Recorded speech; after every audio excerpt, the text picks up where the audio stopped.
নমস্কার বন্ধুরা, আপনারা সবাই কেমন আছেন? আশা করি সবাই খুব ভালো আছেন। আমার একটা নতুন ভিডিওতে আপনাদের সবাইকে অনেক অনেক স্বাগত। সকাল থেকে উঠে ফ্রেশ হয়ে সোজা চলে এসেছি রান্নাঘরে। কেন বলুন তো? ছেলের জন্য টিফিন বানাবো। এই প্রথম এই ডিশটা বানাতে চলেছি। জানি না কতটা সাকসেসফুল হবে, তবে ট্রাই করলাম। কিন্তু পরে বলছি, একটু পরে। দেখুন, আমি 1 কাপ সুজি নিয়েছি আর নিয়েছি 1 কাপ টক দই। এটা একটা বাটির মধ্যে ঢেলে দিচ্ছি। এটা মেজারমেন্ট করে নিয়েছি, তাও কেন হলো না সেটা আমি বুঝতে পারিনি। যদি এটা ফার্স্টবার আমি ট্রাই করেছিলাম, ফোনেই দেখেছিলাম, কিন্তু তারা কিভাবে করেছে সেকেন্ডবার আবার ট্রাই করব। তাতে এবার স্বাদ মতন দিলাম লবণ, স্বাদ মতন দেবেন। তারপরে আমি এখানে একটা চামচের সাহায্যে এই ঘোলটাকে গুলিয়ে নিচ্ছি। দেখুন, এইভাবে ব্যাটারটা রেডি হয়েছে, অনেকটাই গাঢ় হয়ে গেছে। এতে সামান্য পরিমাণ জল দেব, 1 কাপের মতন জল দিয়েছি, যাতে সুজি একটুক্ষণ ভেজানো থাকলে যেহেতু ফোলে, তাই শক্ত এমনিতেই হয়ে যাবে, তাই 1 কাপের মতন জলও দিয়েছি। জানি না আমার পরিমাণটা কম বেশি হয়তো হয়ে গেছে। ফার্স্টবার ট্রাই করেছিলাম, যদিও সাকসেসফুল হতে পারিনি, তাও এই রেসিপিটা আপনাদের সঙ্গে শেয়ার করছি। আপনারা যারা যারা এই রেসিপিটা বানিয়ে সাকসেসফুল হয়েছেন আমাকে একটু কমেন্ট করে জানাবেন তো, এতে আমার পরিমাণটা কোথায় ভুল ছিল বা আমি কিভাবে বানাবো। আর তাতে যে কেটে রাখা কিছু সবজি দিয়েছি, যেমন কাঁচা লঙ্কা, আর দিয়েছি গাজর আর ক্যাপসিকাম। এতে দিচ্ছি আর একটু সামান্য পরিমাণ ম্যাগি মশলা। বাজারে যে পাওয়া যায় ম্যাগি মশলা, এমনি নুডলসের সঙ্গে যে মশলা থাকে সেটা নয়, শুধু এটা সবজিতে দিয়েও আপনারা খেতে পারবেন, টেস্ট লাগবে বলে দিয়েছি। আর এর মধ্যে দিচ্ছি ব্ল্যাক পেপার, সামান্য পরিমাণ দিচ্ছি, যাতে টেস্টটা অন্যরকম হয়। চেষ্টা করেছি, কিন্তু এইভাবে ঘোলটা রেডি আমি করে নিয়েছি। ব্যাটারটাও ঠিক এরকমই দেখেছিলাম, কিন্তু জানি না কেন কিভাবে হচ্ছে না, বুঝতে পারছি না। তাও ট্রাই তো করেই যাচ্ছি, দেখা যাক কী হয়। তারপর এখানে একটু টেস্টের জন্য দিলাম অরিগ্যানো। এটাও চামচের সাহায্যে এই ঘোলটায় মিলিয়ে নিচ্ছি ভালোভাবে। মনে হচ্ছিল আমার ব্যাটারটা যেন একটু মোটা হয়ে যাচ্ছিল না কি, আমি তাও বুঝতে পারিনি। এখানে গ্যাসটা অন করে একটা ফ্রাই প্যান বসিয়ে দিয়েছি। গ্যাসটা আমি ধিমে রেখেছি, যেহেতু ফ্রাই প্যানটা গরম হয়ে গেছে। তারপরে এর মধ্যে দেব সাদা তেল সামান্য পরিমাণ দিয়ে, এই ফ্রাই প্যানটা ঘুরিয়ে ঘুরিয়ে তেলটা পুরো ফ্রাই প্যানে ছড়িয়ে নিচ্ছি। কারণ একটা জায়গায় থাকলে যদি লেগে যায়, ফ্রাই প্যানের নিচে লেগে যায়, তাই আমি এইভাবে ঘুরিয়ে পুরো ফ্রাই প্যানটার মধ্যে তেলটা ছড়িয়ে নিলাম। লাস্টে মাঝখানে একটু বাকি ছিল, তাই আমি ওই কাঠের খুন্তিটা দিয়ে একটু নাড়িয়ে নিয়েছি, যাতে পুরো ফ্রাই প্যানটা যাতে তেলটা ছড়িয়ে যায়। তারপরে এই যে ব্যাটারটা যে রেডি করেছি, এর মধ্যে আমি ফ্রাই প্যানটার মধ্যে দিয়ে দেব, দিয়ে একটু রুটি টাইপের বানাবো। অনেক কিছু চেষ্টা করেছিলাম, হয়েছিল ভালো, কিন্তু আর এটা এক সাইড ফ্রাই হয়ে যেতে দ্বিতীয় সাইডে আর ওঠেনি, ভেঙে গেছিলো, তাই এর ভিডিও আমি করিনি। কেন জানি না, এটা আমি সাকসেস তো করতে পারলাম না। পরের বার আপনাকে ট্রাই করে আবার দেখাবো। তারপর যদি অন্য কোনো কিছু উপায় থাকে, আপনারা প্লিজ একটু কমেন্ট করে আমাকে অবশ্যই জানাবেন এটা কিভাবে বানায়। আমি কিন্তু ট্রাই করে ফেল হয়ে গেছি, এতে পাস করতে পারিনি।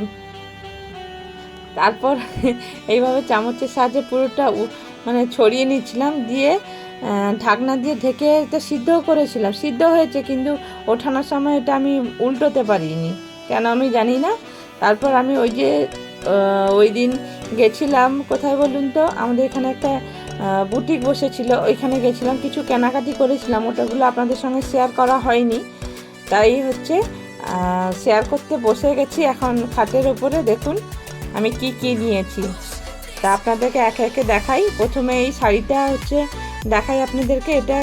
এটা কি একটা সিল্ক বলে, আমি মনে করতে পারছি না, দোকানদার বলেছিল, কিন্তু আমার মনে নেই। আপনারা যদি জানেন আমাকে কমেন্ট করে জানাবেন। আর কালারটা এর পার্পল কালার টাইপের হালকা, কেমন লাগলো সেটাও বলবেন। আর দেখুন, এটা নিয়েছি একটা 3 পিস নিয়েছি। 3 পিসটা খুলে দেখাই আপনাদেরকে। এটা হচ্ছে এটা থ্রি পিসের, এটা উপরেরটা, এটা একদম সুতোর। এটার কালারটাও হালকা পার্পেল আছে। আর এর হচ্ছে প্যান্ট এটা, আর এর সঙ্গে আছে ওড়নাও আছে। দেখুন কেমন লাগলো অবশ্যই আমাকে কিন্তু কমেন্ট করে জানাবেন। আর এটা নিয়েছিল প্রায় 1200 টাকার মতন, আর শাড়িটা নিয়েছিল 2500 টাকার মতন। তাতে একটু কনসেশন করেছে সামান্য পরিমাণ, সেটা আপনাদেরকে পরে বলবো। আর দেখুন এটা একটা হচ্ছে সারারা নিয়েছি। দেখুন এর কালারটা পুরোটাই পিঙ্ক, কেমন লাগছে? ভালো লাগছে? এটাও থ্রি পিস।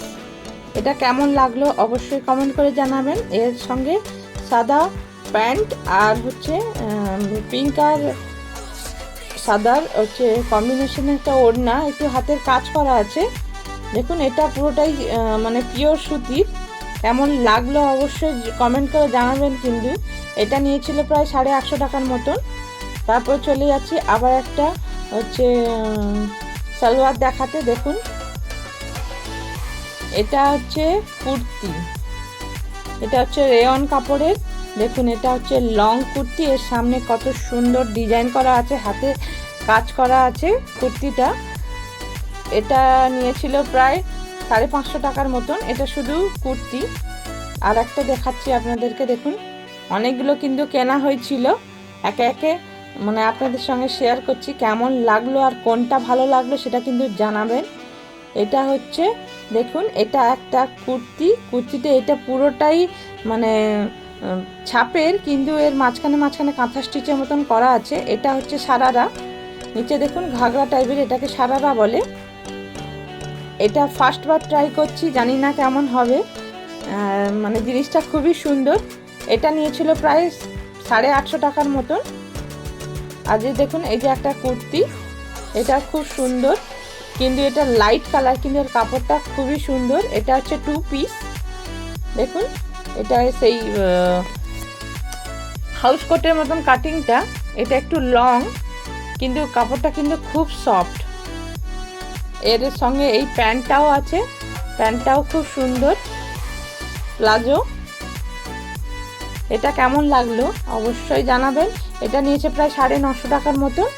আর এই যে দেখুন এই যে একটা ব্লু কালারের হচ্ছে, এটাও টু পিস, কিন্তু হচ্ছে দেখুন এটার উপরে হচ্ছে মানে এই কুর্তিটার, এটাও একদম পিওর কটন, একদম সফট কটন যেটা থাকে। দেখুন এটা উপরের পার্ট, এটা কত সুন্দর। এটাও মানে ছাপা ওয়ার্কের, খুবই সুন্দর। এর কাপড়টাও ভীষণ সফট। কেমন লাগলো অবশ্যই কিন্তু কমেন্ট করে জানাবেন। আর এর সঙ্গে এই প্যান্টটা, এটাও প্লাজো। এটা একটু মানে ঝরা টাইপের এই প্লাজোটা, আগেরটা যেমন একটু বসা ছিল, এটা প্লাজোটা একটু ঝরা টাইপের। এটাও খুব সুন্দর। দেখুন এই যে একটা, এটা সব থেকে বেশি সুন্দর, আর এটা একটু কস্টলিও হয়েছে। খুবই সুন্দর জিনিসটা। দেখুন কাপড়টা জাস্ট মানে কি একটা সিল্কের, এটা আমি মনে রাখতে তো পারি না, এটা মোটামুটি দেখুন আপনারা জাস্ট ওয়াও, খুবই সুন্দর জিনিসটা।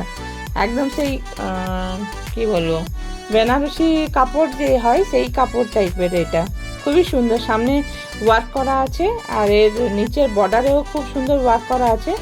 আর এই পায়ের কাছে এই প্লাজো, এটাও প্লাজো, কিন্তু এর চওড়াটা কম, এর নিচেও এইভাবে ওয়ার্ক করা আছে। কেমন লাগলো কালারটা বলুন। আর এর সঙ্গে ওড়নাও আছে, কিন্তু এটা থ্রি পিস। এটাও কেনা হয়েছিল প্রায় 1250 টাকার মতন। সব কিছু মিলিয়ে দেখুন কেমন লাগছে আর কোনটা বেশি ভালো লাগছে। আর এই যে একটা শাড়ি নেওয়া হয়েছিল, আপনাদের সঙ্গে শেয়ার করা হয়নি, শাড়িটা অনেকটাই দাম, কিন্তু খুবই সুন্দর জিনিসটা। এটাও একটা কি সিল্ক, আমারও মনে নেই, ভুলে গেছি আমি সব। দেখুন আমি সব সাইডে মানে সাজিয়ে রেখেছি। কোনটা কার ভালো লাগলো, কতটা ভালো লাগলো আমাকে অবশ্যই কিন্তু কমেন্ট করে জানাবেন, কার কোনটা ভালো লেগেছে। আপনাদের কি পুজোর শপিং হয়ে গেছে? আমার তো মোটামুটি হয়েই গেছে। কার কার হয়েছে আমাকে একটু কমেন্ট করে জানাবেন। ঠিক আছে, এখনকার জন্য এইটুকু। পরে আবার একটা নেক্সট ভিডিওতে আপনাদের সঙ্গে দেখা হচ্ছে। তখনকার জন্য সবাই ভালো থাকবেন, সুস্থ থাকবেন। টাটা।